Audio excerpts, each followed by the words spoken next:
And welcome to the Sega Nerdcast, episode 92. I'm Chris, the editor of Sega Nerds. And with me this week is my good buddy, the Requiem. How's it going, man?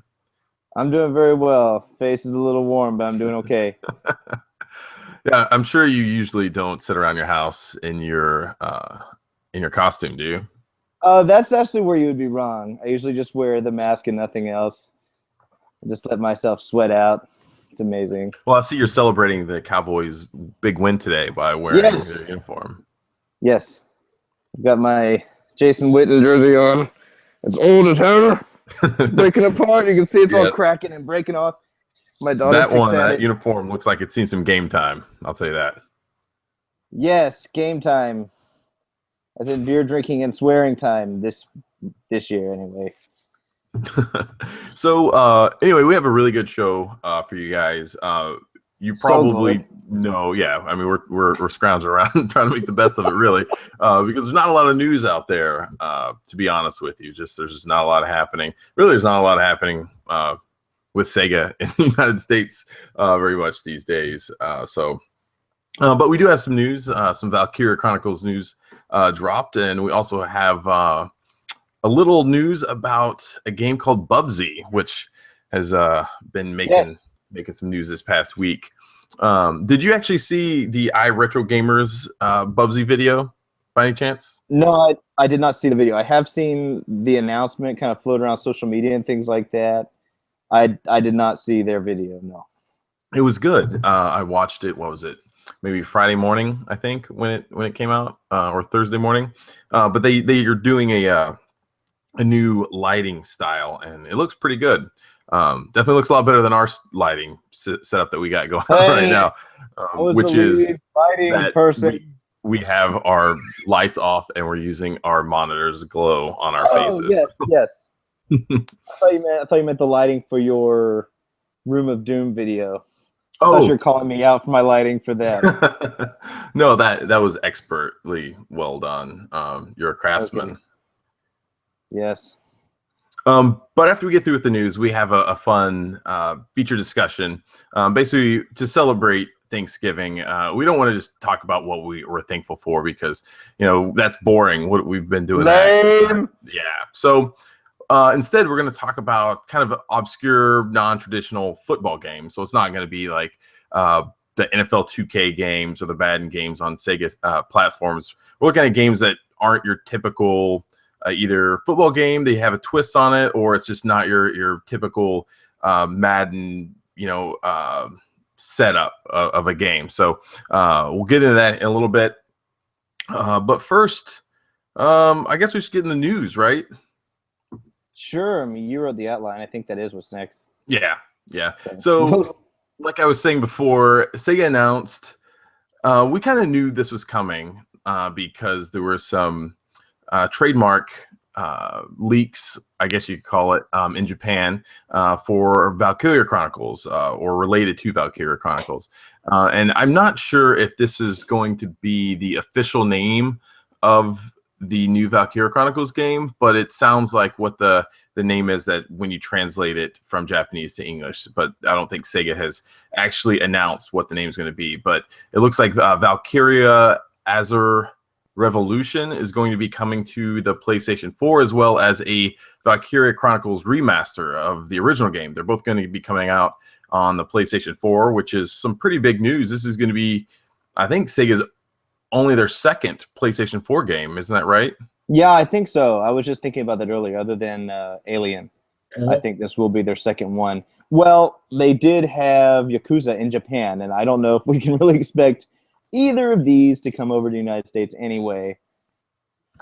So yeah, that's a good point. So yeah, I guess this would technically be the third PlayStation 4 game. But there has been a little bit of more information coming out about Azure Revolution over the last couple days. So it looks like this from a story. It's going to be I'm just going to read off the information that we were able to get. It says a story of hidden personal revenge activity, not only on the battlefield, but in a vast range of fields, such as politics and economics. The main characters that waged war and involved their country and the Valkyria, the greatest enemy that stands before their goal. So it's going to have a new I guess, visual engine. I can't remember what the first one was called. It was that it made it look like it was like a painting, essentially. You remember? Mm-hmm. I do remember the visual style being a little bit unique. I didn't actually play the game, but I do remember when it was announced. I've seen video of it. It's called. I'm not gonna remember what it's called. I didn't even realize it had its own name. It did, but this new one also has its own name too. It's called like the Gouache visual engine. Yeah. And it says it's realized only as a result of the PlayStation 4's high specifications. The game is depicted via the new painting style, Gouache. I don't know how. I'm probably like Gooch. The Gooch shader. Let's go with Gooch. Characterized by detail, vividness, and uniqueness, use of color. There's also going to be a new battle system called Legion. It says enjoy tactical battles with large armies while keeping the feel of a regular RPG. It's going to be interesting. I wonder how that's going to deviate from what Valkyria Chronicles has done before, because it's always been kind of like that. I guess more on the tactical side of the RPG scale than the turn-based JRPG that we kind of grew up with. There's 3 characters that have been announced so far. The first one is Amleth. He's going to be the protagonist and commanding officer of the Jutland Kingdom's elite anti-Valkyria unit. We have Ophelia, the heroine, I should say. She's the princess of the Jutland Kingdom, able to manipulate song magic. We also have Brunhild, a Valkyria feared as the god of death. She sides with the Empire under the terms of the Ring contract. Terrifying. That's going to be due out on the PlayStation 4 at Winter 2016 in Japan. So March. We got a ways to go. Yeah. Learn Japanese so you can just play it on your region-free PS4, kids. I tried to take a Japanese class maybe 8 years ago or so. Yeah, that should hold you over, the one class. Well, I'll tell you what. I went in that class, and I was sat in there for about 45 minutes, and I was like, nope, not going to happen. There's no way I'm going to be able to do this. And I just got up and walked out. It was crazy. Actually, you know what? I came back the next day, and the professor, she was like already expecting us to be able to speak in Japanese, like the second day of the class. And I was like, there's no way I'm going to be able to do this. I don't want to play Japanese games that bad. So I dropped the class, but quitter. I know. The Valkyria Chronicles Remaster. So that's going to be a remastered version of the original game. Yeah, I'm actually really excited for that. I really do hope both of these come over. I do intend to get a PS4 at some point, and Valkyria Chronicles Remaster would absolutely be near the top of my list of games to pick up. Because I never had a PS3. Your ass sold yours and didn't give it to me instead. So I'm still waiting on you to give me your XI for Christmas. Yeah, except you don't need that. I do need it. It's to complete my Sega hardware collection. It's my only Sega CD. Yeah, well. But anyway, yeah, back to Valkyria Chronicles. I really would be excited to play that because it's just something I completely missed this last time around. We'll get into talk about more about the Valkyria Chronicles Remaster, but before we do, I want to just talk and say something because I know I'm going to forget it. But what do you think is the likelihood of either of these two games coming out over here? Considering that we just mentioned that Sega's only released one game here on the PS4, I don't think it's very good. I'd have to see things like maybe sales numbers for both these games, or for the original one, if I saw what those look like. A remaster, I don't know. That one was just released on PC recently, right? The first Valkyria Chronicles? Yeah, so they just ported that one to the PC, and it did well. Yeah, so maybe that would be enough to bring it over. Maybe that's your beacon of hope, is the PC one actually doing well. I don't know if that necessarily bodes better for the remaster or for this sequel, though. I think the remaster if I was going to put money on it, and this is me being not a professional, just guessing, it's almost 100% likely to be digital only. Mm-hmm. I think they probably would not worry with a packaged version of the remaster. So that would be my guess. The other one, if they take the PC success as a indication of how well this other one might do, then yes, maybe that one would come over, and maybe even in a physical sense. My cat also agrees. See, the thing about the remaster version, I mean, the game is already translated. Everything's done, really. That's I mean, true. All the audio, all that's done. They don't necessarily have to go back and redo any of that. So essentially, they could just take what they do for the Japanese version, and then I would assume. I mean, I don't know exactly the actual, development of what goes into this, but I would assume it'd be relatively easy. You would just transfer over all the audio and the English text into the new game. That's assuming that the remaster doesn't change anything gameplay wise, or you know what I mean? Like if they don't add extra sections or truncate things or break things up in a different way. I'm sure all they need to do is just drag. Stuff. There's probably a little folder that says English in it, and they just drag English over the click game. Save and you're done, and it's you just apply the save, and that's all you have to do.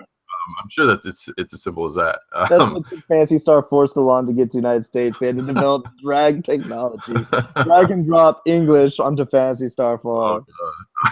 Finally, 3 years later, there it is. So there is going to be some new features, and with this new remaster, it's going to be running in 1080p. Okay. It's going to have trophy support. And it's going to have all of the previously released DLC, including the hard mode, ED's mission, Silveria's mission, and challenges of the ED detachment. So all that's going to come out. It's going to be releasing in Japan on February 10th for about 5,000 yen. What does that translate to in American? I think it's like $12. I don't know. I'm just kidding. You don't fucking know. The one cool thing about it, though, it's going to include a demo for Valkyria as a Revolution. So I assume that that's going to be a physical game in Japan, being that it will include a demo. I mean, it doesn't have to be, but I would assume that's just kind of what happens.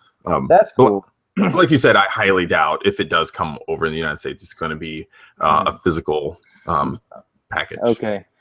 5,000 yen is about $40 here, so that's a full release essentially. What would really be cool is if Azure Revolution came out here with the remaster in one package. I'd like to see that, but again, only thing that who knows? I don't want that to happen. I don't want to happen because this game's coming out in Japan in like basically 3 months, and the Azure Revolution at the earliest is going to be out about this time next year. Okay. So you'd rather get one and then the other. I'd rather get that as long as they are. Yeah, okay, I can see that. And so I'd rather get it sooner than later. And then Sega would have a probably a pretty good idea of how well the Valkyria Chronicles series would do on the PS4, given that they'd release the original game on there, and it could be just a very good tactic. And it's one of the things that I've been saying all along. You apply that logic to the Shenmue series. I was saying release the first 1 or 2 games on a new console, see how well it does, and if it does well, then that you've got an audience there, and you might say, okay, it could be a good idea to go ahead and release Shenmue 3 on this console. So this could be what Sega could do, and it might have been what Sega did with why they ported Valkyria Chronicles to the PC before. They say, hey, okay, it did well. We know they had to have known, and for a long time now, that they are going to be doing this remaster and this new game. And so they say, hey, Valkyria Chronicles did well on the PC. Let's bring this remaster out. Once we have it done, it'll cost very, very little, especially if we do it digitally. So there's not a huge dedication or money and funds going toward it. If it does really well, then they know, hey, it did well on PC, it's doing well on PS4. Why don't we go ahead and release, as a Revolution when we have it done in the United States? Bam. Okay, fine. We'll do it your way. I'll call Sega. They'll do it the way you want. Get Tom Kalinske on the phone. I'm sure he's still making decisions over there, right? Oh God. I talked a lot that things last would be so much better. Do you want to do the Yeah, I'll do the next one. Okay. I think I probably have fonder memories of Bubsy than most anyone else on the planet. So. If you didn't guess, our next topic is the Bubsy 2-pack coming to Steam Greenlight. So on Monday, that'd be last Monday, the 16th. The first 2 Bubsy games. One was called Clawed Encounters of the Furred Kind, I think, and then the second one very abruptly named Bubsy 2. Both of those were announced to be coming to Steam Greenlight. So this is real. This isn't a joke. The parent company, Tomo Incorporated, does own Bubsy. They own Accolade, the company that published Bubsy back in the early 90s. So they're serious with this. I think it's cool. I think, honestly, Bubsy gets a really bad rap today because of maybe 2 things. One, the character was pretty annoying when you play the game. He talked a lot, and most of what he said was annoying, pretty ridiculous. Very early 90s. Hey, come on, don't you want to do this? Trying to be really edgy, not just Sonic, but like hypersonic with a voice. Mm-hmm. And not when you had a CD, when you had a cartridge and you can only say the same 6 things over and over and over again. But if you'd ever played it, it is a platformer. He's a fast character similar to Sonic. It's really designed very well for someone moving that quickly. That's one complaint I have about, at least of the first game. I never played the second game much. I still own the first game. But the only other design issue that really bugged me about the first game is that if you fall too far, you die. So that's something that we kind of have taken for granted for a long time, these platformers where if you fall more than a screen, your character just goes, ah, and they fall over and die. Well, he does that, and that's annoying too, and it takes some time to get used to. But otherwise, the first game's not a bad game. I'm kind of interested to see how this turns out. I hope it gets through, and honestly, if people give it a fair shake, it really wasn't as bad a platform game as people make it out to be. There were far, far worse games back when Bubsy was released. I remember the first game being reviewed relatively well back when it was first released. I don't recall what the second game reviewed.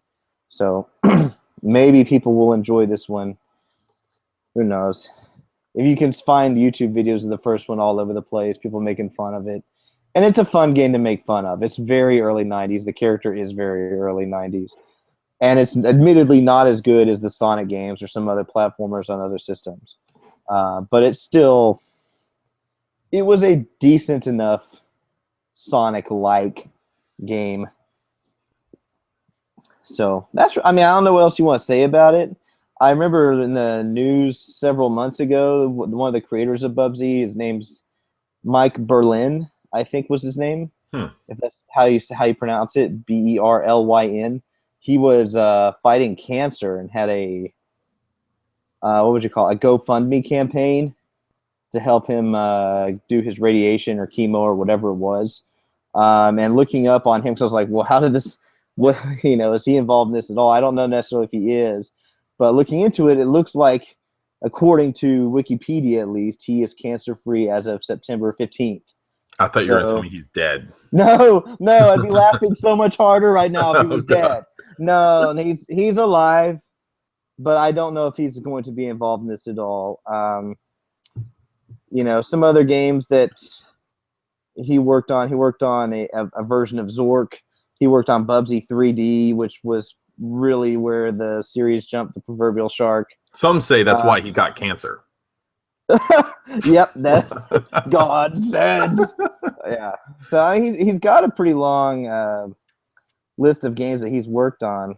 If you actually go look at his gameography on Wikipedia. None of it's terribly stand out, but it's interesting. So good for Mike that he's doing better and has seemingly beaten cancer for now. But that's about it. I hope everyone enjoys Bubsy. That's hitting Steam Greenlight. Go vote it up. So Go there vote was, up Bubsy. I think there was some like not controversy, but just some questions surrounding the legality of it because of Accolade originally owning the IP rights, and I guess they went out of business at some point. Shocking. Years back. So the developer is Retroism, and they're owned by Tomo Inc. Tomo has been around for a while. They're the ones that made that Neo Geo home system a little while back. I really want to get one of those. The gold cool system or whatever they're called. Yeah, because inside it looks like a Neo Geo AES, but you can open it up and there's actually a handheld in there that you can take out and kind of play on the go, and then you can come back in and just dock it in there and then close the system up again and play it on your TV. So that seems pretty cool. But that's anyway, the NX design. Yeah. So Bubsy Twofer, I don't know. Do you know how many votes you have to get on Steam Greenlight to? I have no idea. You know how many Steam games I've ever played? 0. Yeah, I've never played Steam. I don't know what it takes. Someone asked me to go check out their game on Greenlight once. Like, okay, yeah, sure, go check it out. I created an account on there, and I couldn't even vote it up because I haven't spent $5 on Steam. So apparently, $5. It's currently ranked 4 out of 1,785 games on Steam Greenlight right now. So it sounds like it's doing pretty well. It's probably going to get greenlit, I guess. That sounds right. Mm-hmm. That sounds like the proper conjugation. Probably. So yeah, if you like Bubsy or if you hate Bubsy, that's happening. I think there's probably a little bit of that. The people that are just morbidly curious about it, they've seen those. There has to be an Angry Video Game Nerd video on it, or someone similar has done that. I know I've seen it. So enough people just have that. I have a fondness of 16-bit platformers, though, because there was a time there where every company felt the need to have during the 16-bit era, a platformer mascot. You know, it just seems everyone had their own. And back then, you know, a lot of those were just, you know, you could see right through them as a kid. It wasn't Sonic, it wasn't Mario. So most of the time you just didn't care. There were just so many of them out there. But now looking back, I kind of have a nostalgic feeling about a lot of these games. And Bubsy's one of them. I remember renting Bubsy 3D and playing it for the first time. And I just remember thinking, like, this isn't even really a game. It's so bad. But at the same time, I thought it was pretty neat to be able to just run around in a 3D environment. And up to that point, it was one of the first games, aside from Super Mario or Mario 64, which I still hate. I detest that game to this day. I think that's because you're right. Yeah. So let's talk about some games that don't suck now. Let's get to our feature discussion. So like we said at the top of the show, we want to kind of get into the Thanksgiving spirit. And there's no better way to do that than talk about some football games. And real football, not that other kind. Game. We're talking about American football, God's football. The game that Jesus played. Is what we want to talk about today. With his 12 disciples. Yeah. They were a whole squad.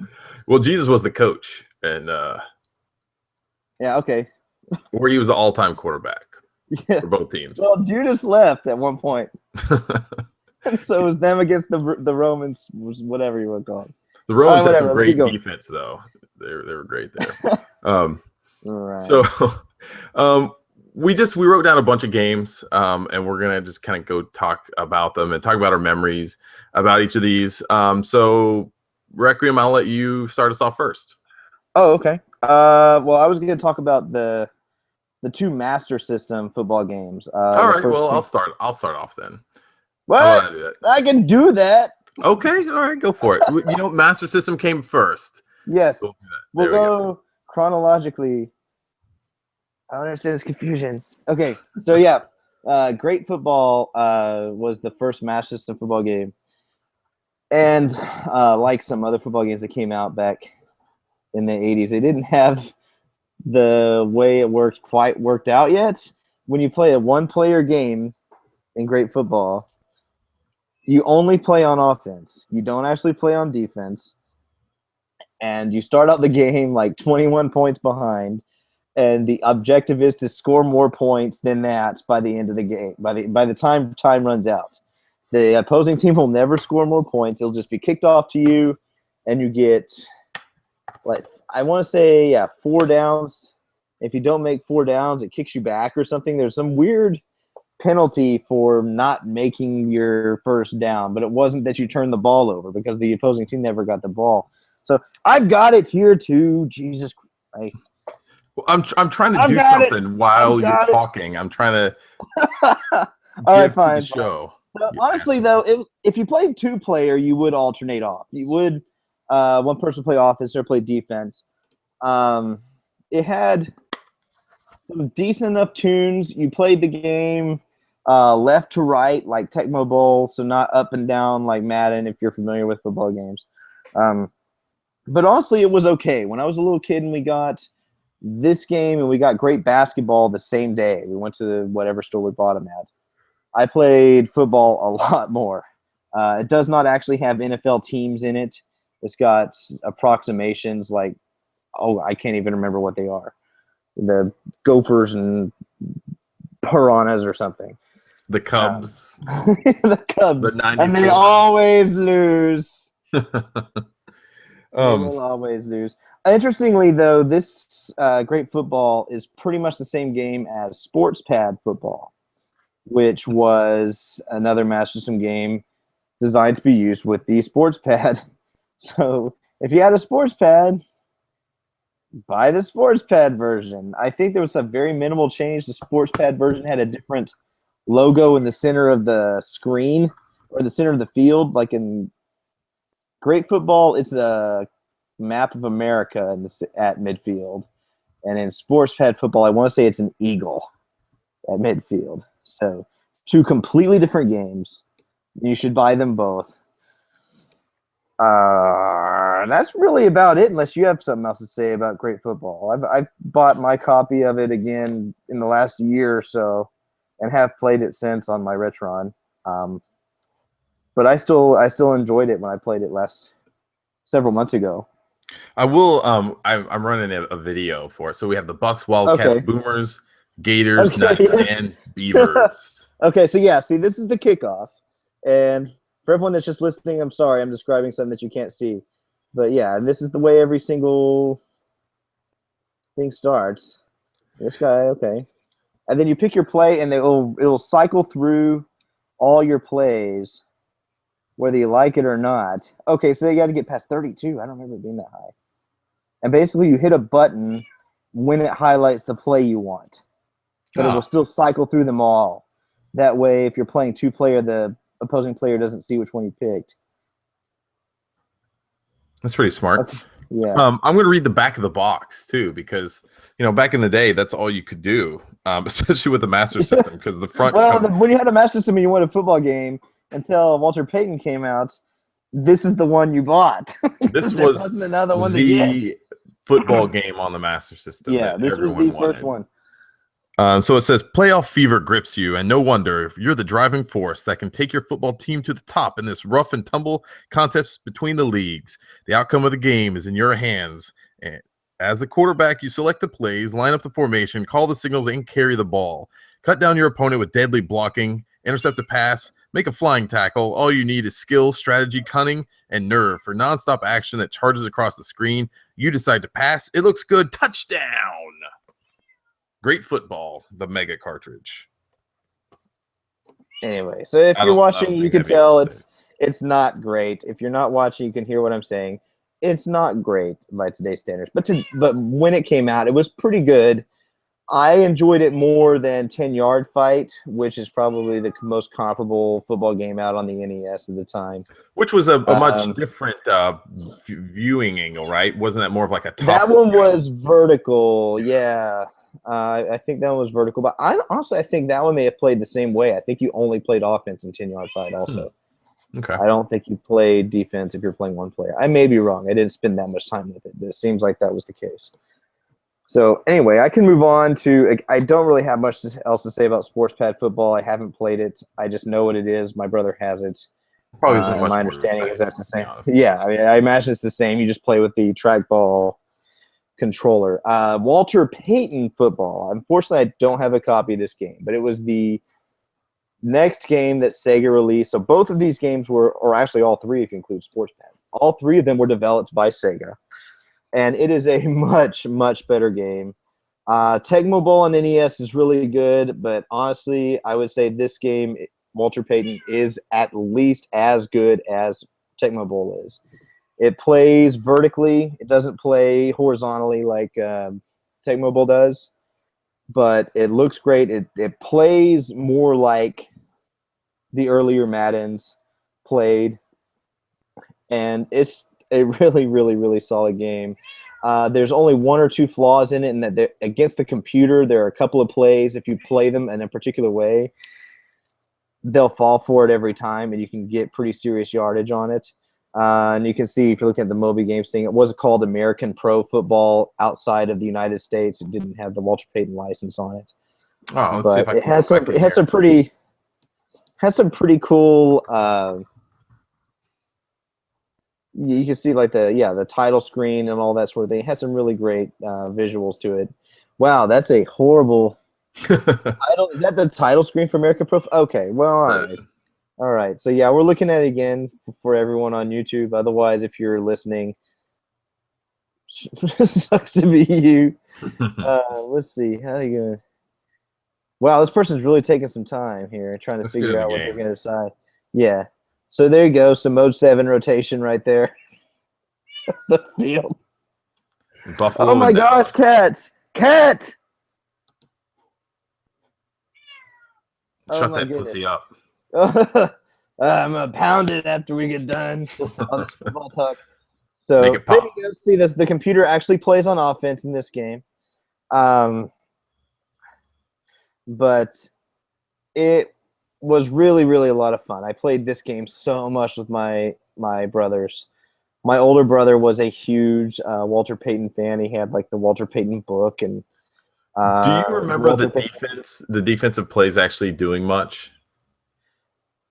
When you were playing against the computer, yes, because basically, if you pick the right one, then you stop them. And if you pick the wrong one, you're either chasing them down. There were some that were almost like, you pick the right one, you would stop them almost immediately. So there was something to that.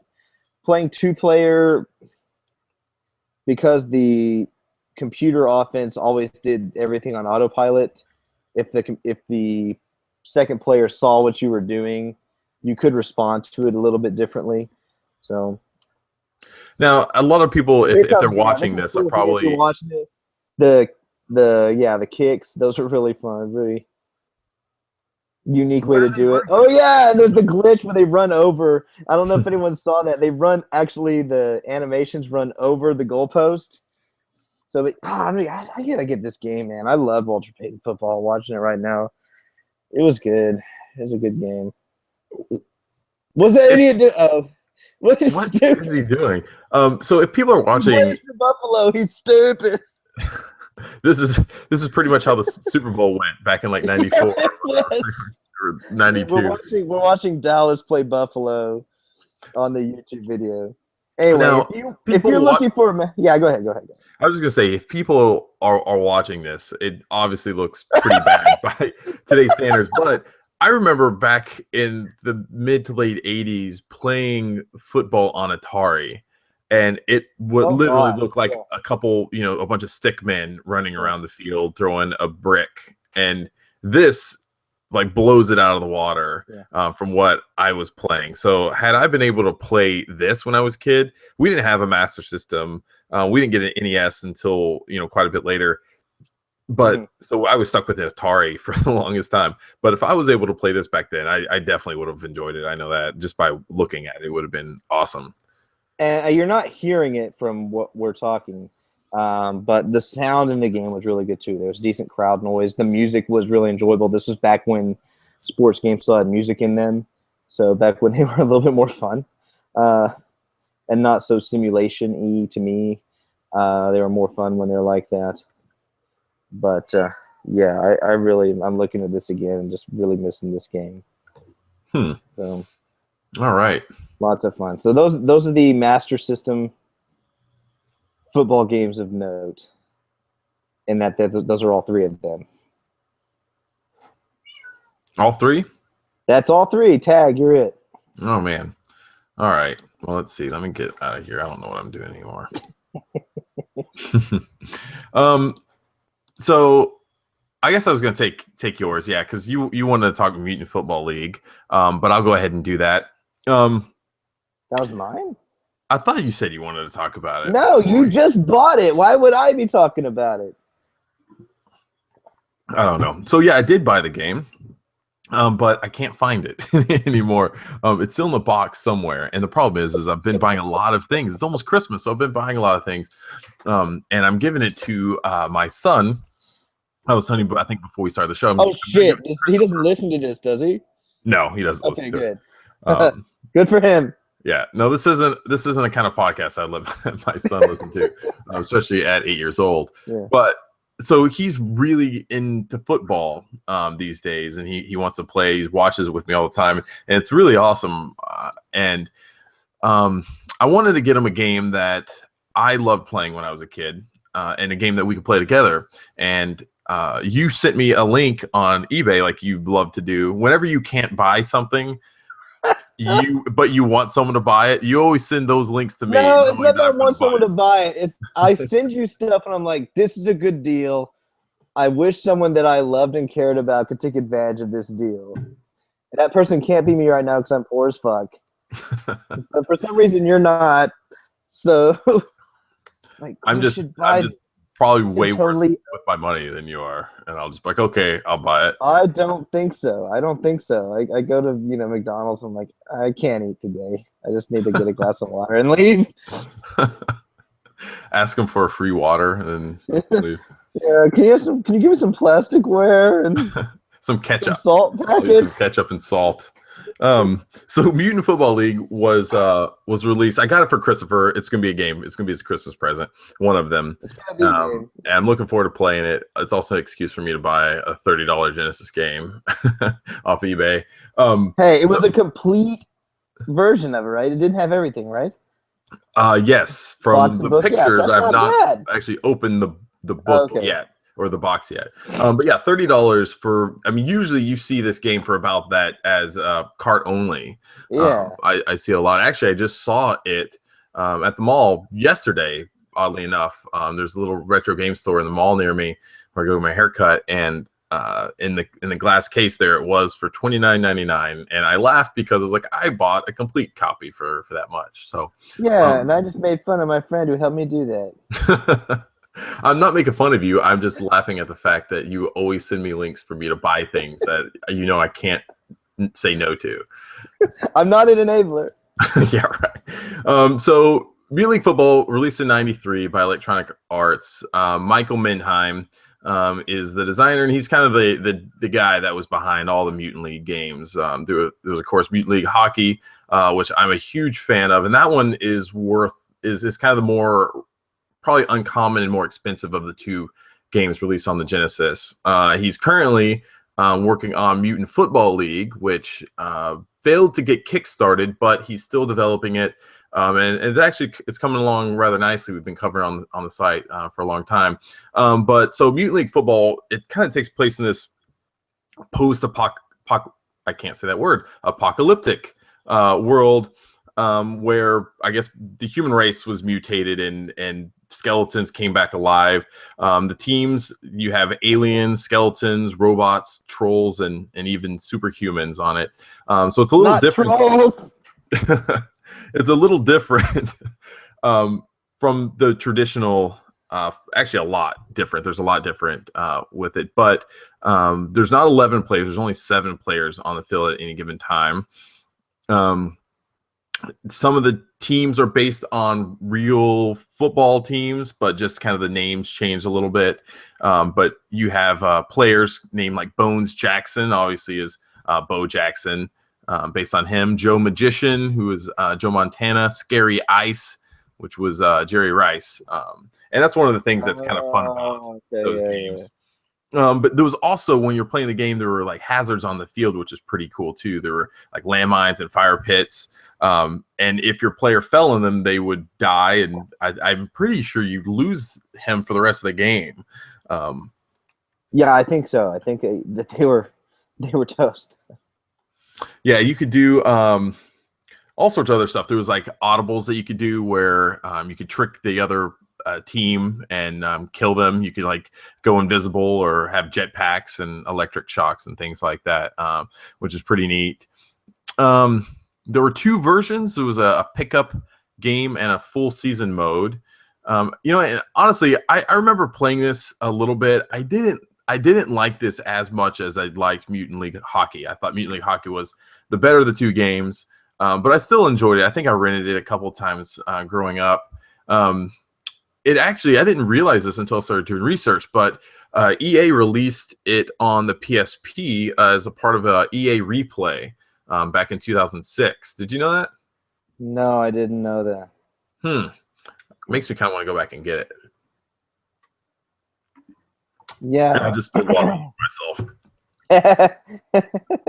And it actually makes sense now that I think back on it, but being an EA game, it used the Madden 93 engine. Did you know that? I didn't know that, but that doesn't shock me. It makes a lot of sense. Mm-hmm. Did you watch the Mutant League cartoon? Yeah, I remember the cartoon. I can't say I watched it very much. I know I've seen parts of it. I watched it as much as I could. Anytime I saw it on, I would watch it. Because like I said, I was such a huge fan of Mutant League Hockey. That was the game that probably one of the only games I remember being the game that was my game, as in my friends would come over and no one could beat me. I would play that game nonstop for whatever reason. And I remember, I think there was a team called the Mighty Weenies. I want to say that was the name. That had to have been your team. There was, because they were the worst team in the league. Yeah. And they're the worst rated. They were terrible, but I was able to take them and win the entire championship. And that was like kind of like, I thought it was awesome because I took these pieces of shit and made something out of them.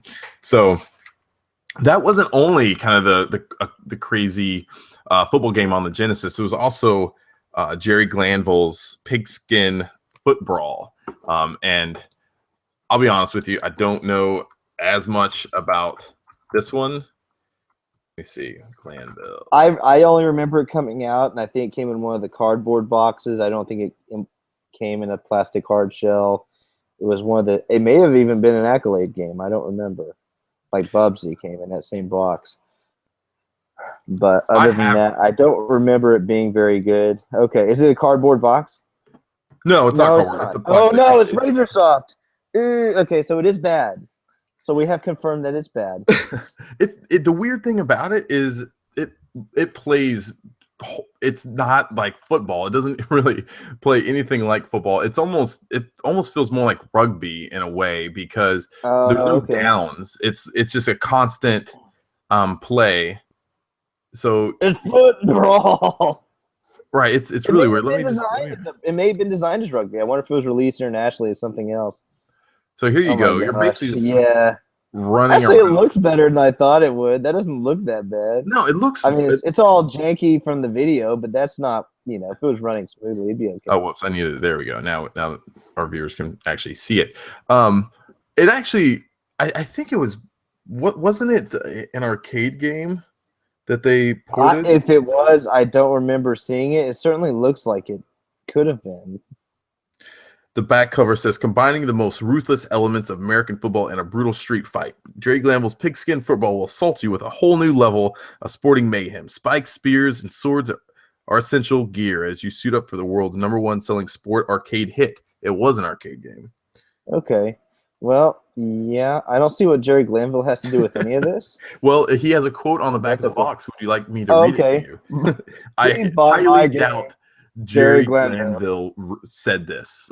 Okay, what does Jerry Glanville say about his own game? What is he If you're screaming for football with a punch, No, this game's got punches that'll make you scream. No rules, no punts, no cunts or penalties. Just kidding on the cunts. No, what?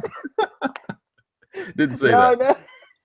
It's football with an attitude, a bad attitude. Mr. Glanville, you have to read this so we can quote you saying it. Oh my god. So okay. This was actually released as something else when it was brought over. Because I want to say, man. Yeah, it looks like a rugby game. You were supposed to have done the research on this one, so I blame you for I me don't not remember having. that being the deal. But I told you before we said. I said, you dude, said, "Hey, how about that game?" And I'm like, "I've never played it." You said you owned it, and you just held it up in front of everyone. Why would I be the one to that talk doesn't mean about I it? play it. I hardly play any games anymore. They have Stormlord on the back too. That's why I said we know it's bad. Death Duel, did you play that? Death Duel is how I know it's bad. Because Death Duel is one of the most god-awful pieces of shit you can play. But it's violent. You can blow the arms off and stuff, which makes it cool. Slaughter Sport, have you played that? I did not play Slaughter Sport. And Technocop. Technocop, also bad. Technocop that's an arcade game, if I remember right, also. Kind of the biggest problem with that, if I remember right, is that the half of the screen is taken up by like your arm. It looks like, if you can see my screen, think about like you got this big arm down there with this meter and all these sort of numbers and things, and the rest of the screen above that is a side scroller, and it's just ugh. Oh, listen to this. So on the back, you could send in $12. Checker money order for $12 plus $3 shipping and handling, and you'd get display your bad attitude with pride. The pigskin tee is one size fit all, made of 100% cotton, is only available in the cut off half shirt length. So to order your Jerry Glanville's pigskin football half shirt, complete the back side of this page and mail along your checker money order. No.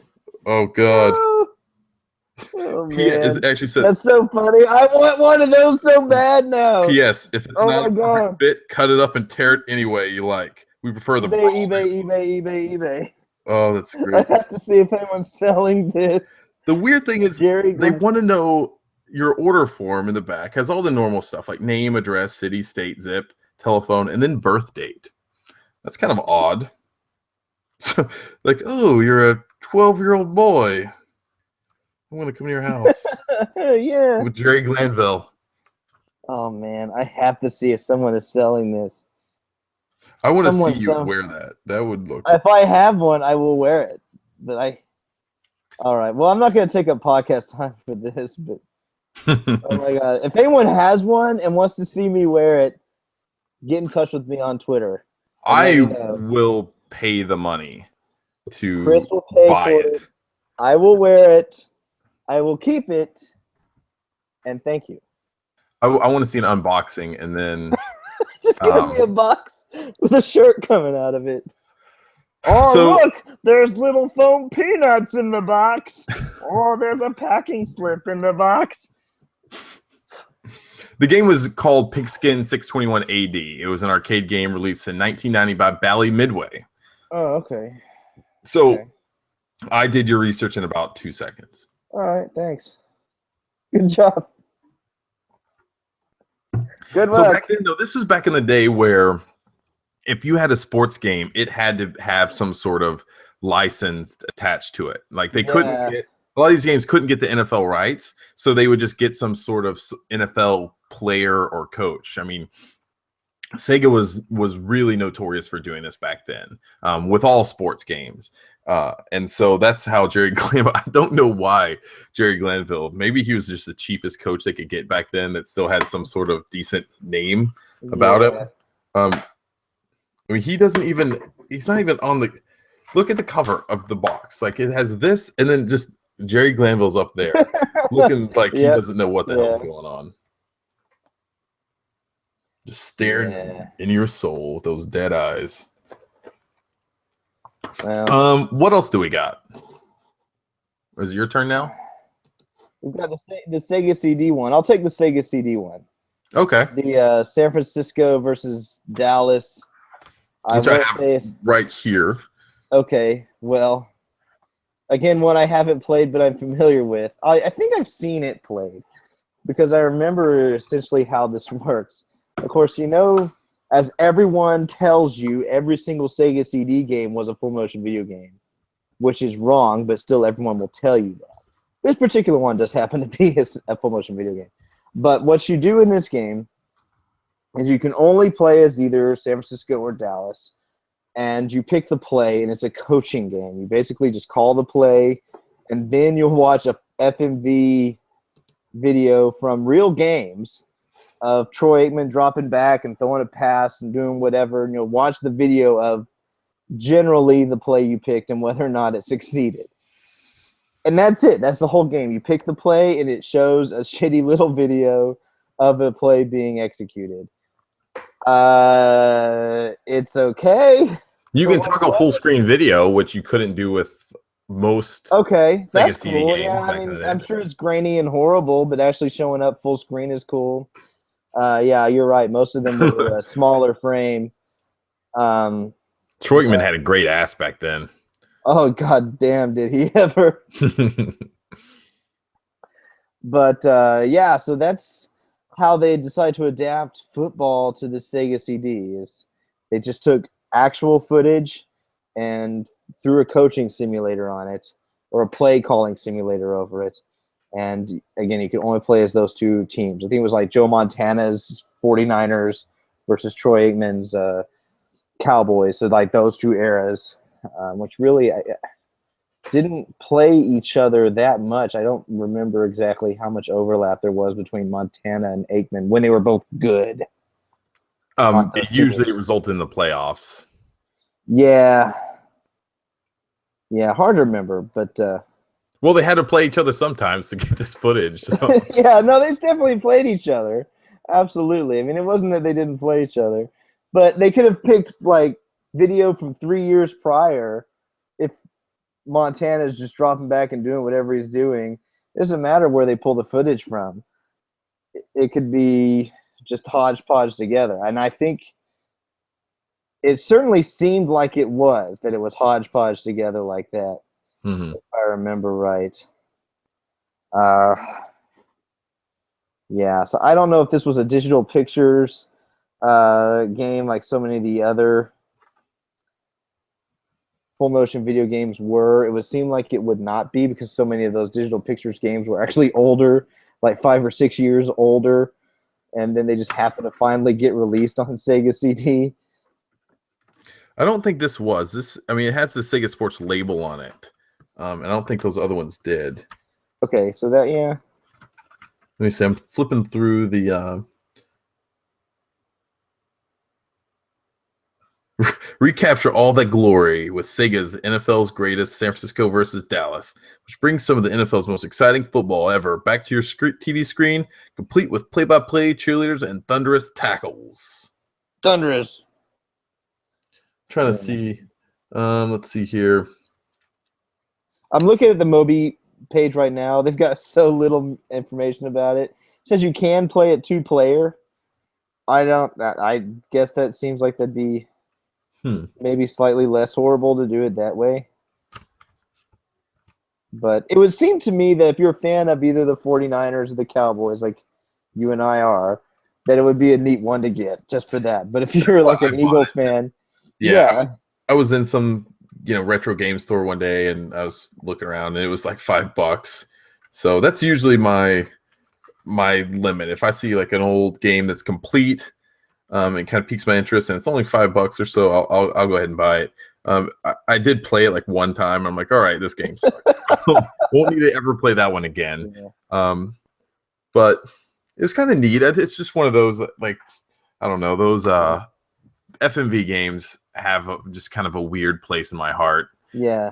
So it was a very interesting time for games being able to display full motion. It was a time of experimentation, you know, yeah. Two guys, you know, making some games together. Yeah. Back in college, like they do. The development was handled, according to Moby Games, by a company called Park Place Productions, so not Digital Pictures, and then published by Sega. So there you go. There was also a Joe Montana game on Sega CD, which I did not play. That's pretty mainstream, so I don't think we're really going to talk about that much, like the NFL 2K games. But this would have been your full motion video fix. Again, since all the games on Sega CD, according to everyone else, were full motion, other than, you know, most of them. You know what? The only thing that I'm surprised they didn't try to do was do a Dragon's Lair style game on the Sega CD where you'd have to input a command and for football. Okay. I'm surprised that just with how crazy the times were back then that never got greenlit. Yeah, that would have been interesting. That would have been a little bit better, but I don't know if it would have turned out any better, to be honest. No, it's at least a more interactive experience to be pushing left now, go right, you know, stiff arm and just push the button and do the thing. So I could see that playing better, but you know. Well, so if you guys, yeah, go ahead. What were we gonna say? I was gonna say go ahead and take the next one. I don't really have much else to say about. I don't know if do we have a next one. I think that was it. We? Okay, well then. That's it. I still think out of all these games, out of all the games back then, I think Tecmo Super Bowl was my favorite. I know, like you said, it was kind of a mainstream game. That was when Tecmo still was a name in the video game sports business. Today, I don't think they're really doing much of anything. But Tecmo, they do the. Do they have the Dead or Alive? Do they do that? Yeah, that's still them. Yeah. So they have the Extreme Beach Volleyball. So I guess they Extreme Beach Volleyball 3 is coming. There was news on that this week. What happened with that? The PlayStation 4 version of Extreme Beach Volleyball 3 is going to have bikini slips and tan lines, and those are going to be exclusive to the PlayStation 4 version of the game. So the bikini straps and stuff can kind of slide around and move, and there'll be tan lines underneath. So that's what the next power of the PS4. So I heard they're going to use Valkyria Chronicles new Gooch mode in that game too. I'm going to gooch all over. Oh man! So I don't know if that one's coming to the United States. But again, do you really need to know what they're saying? Just import it. You know, get a Japanese account and just download it. Oh, it is coming. Is it? Yeah. Oh, I hadn't heard that. Okay. Mm-hmm. Oh, I'm so glad I'm getting a PS4. So I think that's gonna wrap up our football games of, or I guess non-traditional, obscure football games that came out on Sega systems. If you guys, ones we missed. Yeah, I'm sure there's some out there that we missed. Maybe some on the arcade or something like that Sega had some connection to. But let us know what you think of these games. Let us know your memories about them, and if we missed any, just let us know. We're not ever going to talk about Quarterback Club, so don't suggest it. Do you want to get into what we've been playing?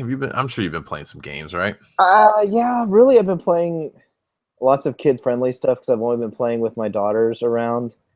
I have started a newish rotation at my job where my schedule's extremely wonky, and it rotates from 5 in the morning to 1 in the afternoon, then 1 in the afternoon till 9 in the evening, and then from 9 in the evening till 5 in the morning.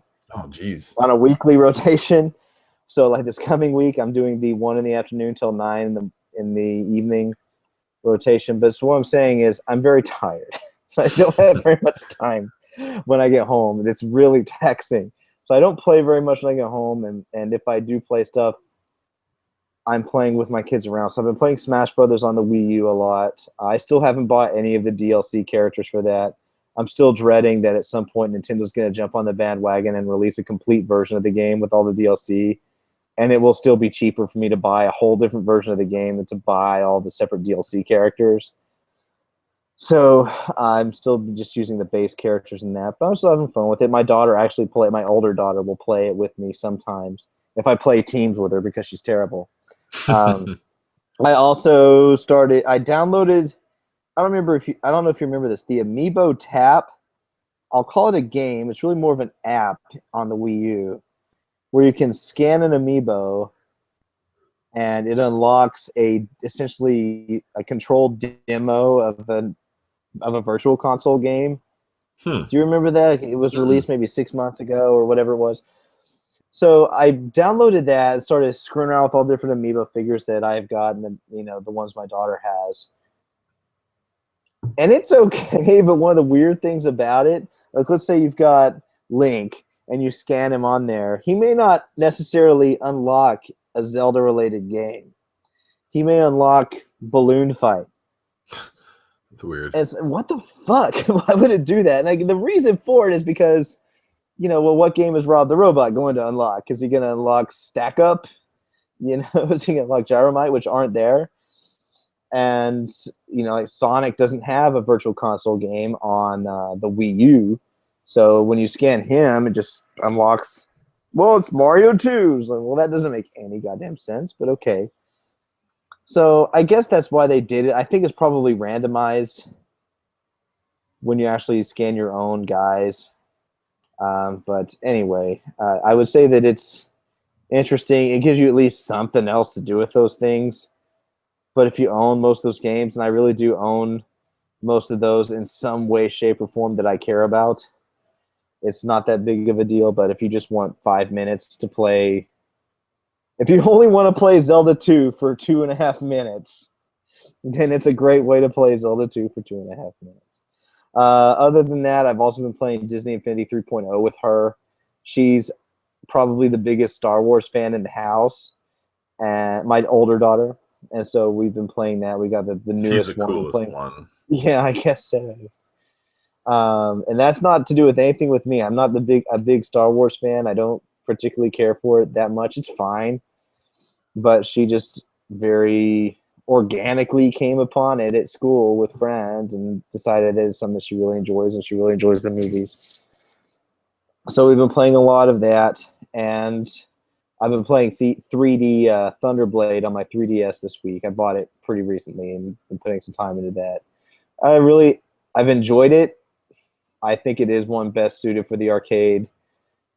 Space Harrier 3D seems to work really well on 3DS. For something about Thunderblade, maybe it's just the controls. There's just a few too many things going on too quickly to manage on the 3DS, I think, as far as slowing down, speeding up, moving up and down in the overhead levels and everything. But it's also possible that I haven't put the time into it yet. It's a game I'm not as familiar with as I am with Space Harrier or Afterburner. So I'm still enjoying it. But if I was going to say get one, I would say get Afterburner first. And that's pretty much it as far as what I've been playing this week. I'm a sucker. I don't have the game you have and the game that everyone else has that you're about to mention. So, pity me. You loser. So you've been playing. I've been playing Fallout 4, like everyone else I know. It's everything that I want in a video game, really. I really love it. The thing that really got me thinking, though, while playing the game is if Sega were to ever make an open world game like this, in this kind of vein, like a Skyrim style, not necessarily set in that world or anything, just a big epic open world game, what would it be like? What would it look like? And I wonder who would develop it. So kind of got me thinking about that. Honestly, I have no idea what it would, but what it look like. Sonic 06. Oh God. But yeah, Fallout 4 is just super, super good. I probably can't say anything about it that hasn't already been said already, so I won't. But I'm having a lot of fun with it. You should spoil as many things as you possibly can for everybody on Fallout 4 right now. I don't think there's enough. I'm about maybe 10 hours or so into the game. I still feel like I'm scratching the surface. I haven't traveled outside of the main area that you kind of start in, because you can go to a different city probably within the first hour or two of the game if you want to. But I'm sticking here in the first area and trying to clear through as much quests and main quests and kind of side quests and things like that as I can before I go on further. One of the cool things about it, I didn't play Fallout 3 or New Vegas all that much, so I don't know how similar this is to those games, but you can start raising settlements. You can go into a town or just some little area that's run down and kind of abandoned, and go through, clean it up, and start bringing new people in to settle it. And you build things for them. You can set up like you'll have to plant vegetables and assign someone to start, cultivating the ground and things like that. So it's really neat. So if you're into that kind of thing, kind of like a Sims almost style, there's that. It's almost like a game. It's almost like a little meta game, which is a lot of fun. So I'm having a lot of fun with that. Also started playing Rodea the Sky Soldier. Got that in last week. I started with the Wii version. One of the reasons why, just because you look at all the reviews out there, and everyone ended up reviewing the Wii U version of the game. Yeah, that's what I first said. The Wii U version is bad, but that's not really the definitive version. That the Wii version is actually the one that was developed by the core team and everything. Right, that was the original game that they were developing, and something about it, I just had to get it because the launch editions are supposed to be the only ones that are going to come with the Wii version. After that, there's not going to be any more. But that's also, I'm wondering if they're actually going to make a second printing of this game. If it's going to sell well enough. I have a feeling that all of the versions that they sell will have it. I'm right there with you. Yeah, so I was kind of thinking that too. But it really got playing the game. I remembered why I hated playing Wii games, and it's not necessarily that the game itself is bad. It's just having to play with that stupid Wiimote. It's just it's so frustrating to play with that thing. I couldn't find the nunchuck attachment, so I had to play with the stupid Wiimote. And it seems like an okay game. I'm not really far into it yet. I probably played it for a half hour to 45 minutes or so.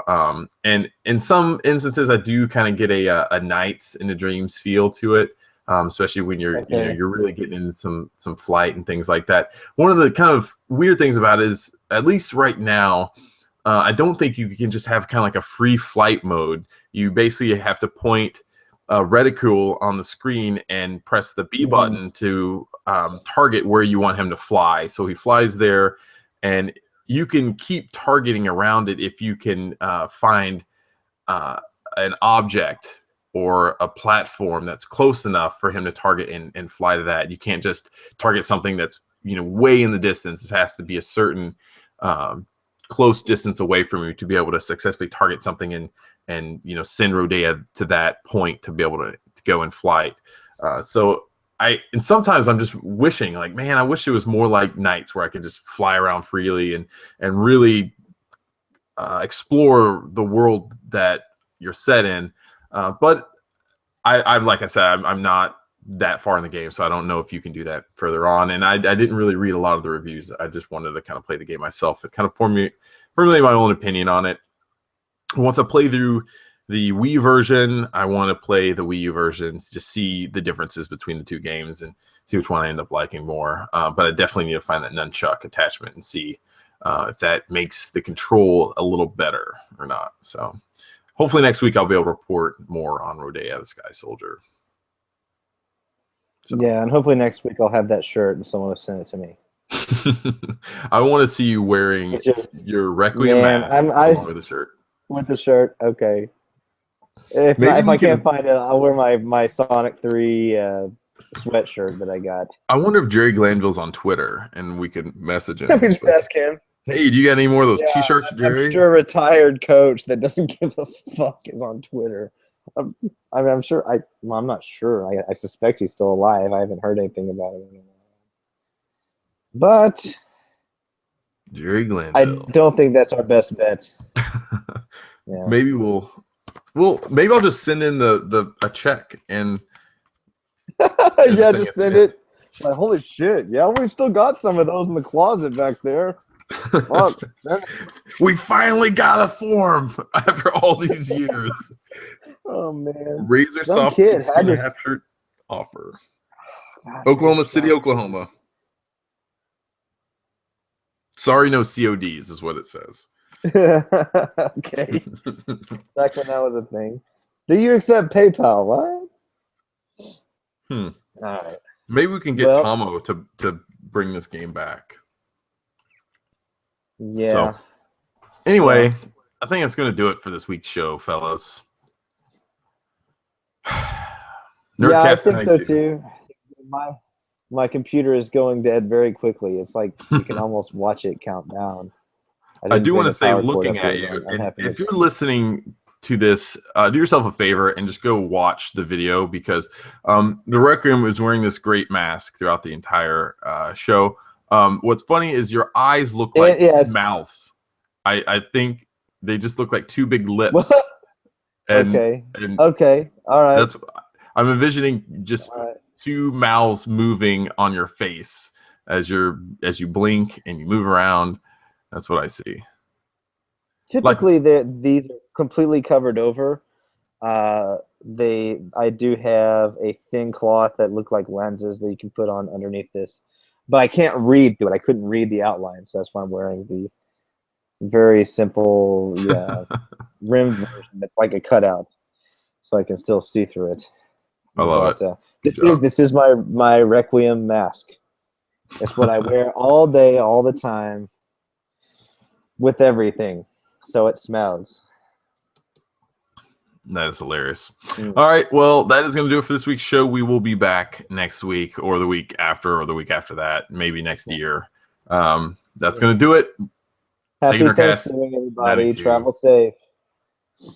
Happy Thanksgiving. All right, we will see you guys later. Take it easy.